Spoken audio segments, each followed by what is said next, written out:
আমার দ্বিতীয় তথা শেষ উচ্চারণে কবি অপূর্ব দত্তের লেখা বীর পুরুষের খোকা।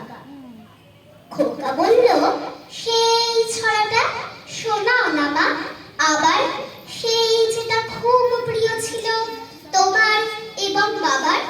মা বলল, তুই তো দেখি জ্ঞানের বটবৃক্ষ রে, কার লেখা, কি নাম ছড়াটা বল তো আগে ঠিক করে। ওই যে গো মা, যে ছেলেটা রাঙা ঘোড়ায় চড়ে মাকে নিয়ে ঘুরতো বিদেশ দিকে দিগন্তরে। সন্ধ্যেবেলা সূর্যি ঠাকুর যেই বসলো পাটে, হঠাৎ এসে পৌঁছে যেত জোড়া দিঘির মাঠে। মা গো, তুমি বলতে পারো জায়গাটা ঠিক কোথায়? সত্যি কি মা ভয় চলে যায় মরা নদীর সোতায়?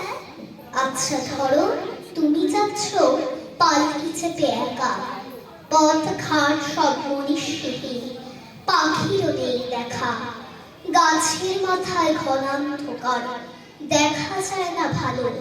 ভাবো হঠাৎ দিঘির পাড়ে দেখতে পেলে আলো, আর তখনই শুনতে পেলে হারে রে, চোখের সামনে 10-12টা ডাকাত এলো তেড়ে।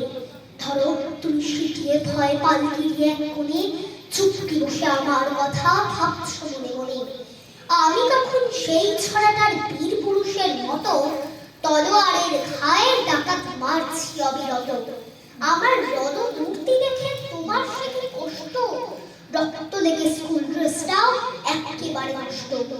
ব্যাপারটা কি রোমাঞ্চকর, ভাবা যায় না মোটে।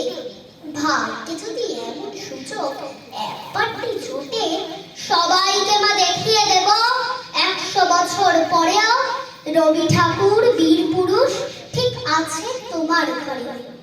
ওই যা দেখো, বলে ফেললাম কোন ছড়া কার লেখা। দোষ কিছু নেই, সবই তোমার কাছে শেখা।